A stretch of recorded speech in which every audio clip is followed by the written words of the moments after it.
हज़रत ईसा अलैहिस्सलाम की वापसी का राज बग़ैर किसी उन्वान के, जैसा आपने फरमाया।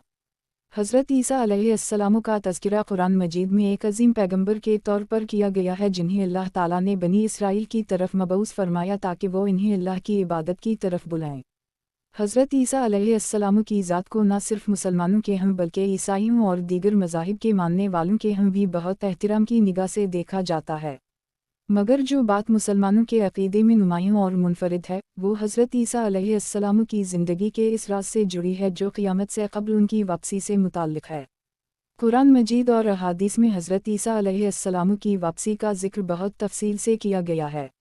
ये वाक़या न सिर्फ़ एक रूहानी और ईमानी अक़ीदा है बल्कि इससे जुड़ी निशानियाँ, फ़ितनों की हक़ीक़त और दज्जाल का ज़ुहूर भी मुसलमानों की तारीख़ का निहायत अहम बाब हैं।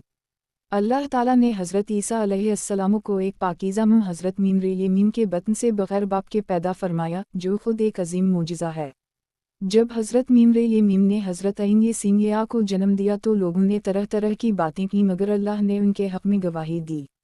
हज़रत ईसा ने गहवारा में बात की और अपनी नबूवत का ऐलान किया। बचपन ही से उनके अंदर मुजिज़ाती ताक़तें ज़ाहिर हुईं। वो मर्दों को ज़िंदा करते, अंधों को बीना करते और कौड़ियों को शिफा देते थे। ये सब कुछ अल्लाह ताला के हुक्म से होता था ताकि लोग अल्लाह की तरफ रुजू करें। लेकिन जब हज़रत ईसा अलैहिस्सलाम की दावत के असरात बढ़ने लगे और बनी इसराइल के फासिक और बदमल उलमा को अपनी ताकत ख़तरे में महसूस हुई, तो इन्होंने उनके ख़िलाफ़ साजिशें शुरू कर दीं। इन्होंने रूमी हुकूमत को इकसाया कि हज़रत ईसा एक फ़ितना परवर शख्स हैं जो हुकूमत को चैलेंज कर रहे हैं। चुनांचे इन्होंने हज़रत ईसा अलैहिस्सलाम को गिरफ़्तार करने का मंसूबा बनाया, मगर अल्लाह ताला ने इन्हें बचा लिया। कुरान कहता है, विमा क़त्लाओ विमा सलबुवाओ वलक्कन शुबाइलाओम, यानी ना इन्हें कत्ल किया गया ना सूली दी गई, बल्कि उनके जैसा कोई और शख्स उनके सामने ज़ाहिर किया गया। अल्लाह ताला ने हज़रत ईसा को अपनी तरफ उठा लिया। यही वाक़या हज़रत ईसा अलैहिस्सलाम की वापसी का दरवाज़ा खोलता है। कुरान मजीद कहता है, विलैना लायलुमुल लिलसते, यानी हज़रत ईसा क़यामत की एक निशानी हैं।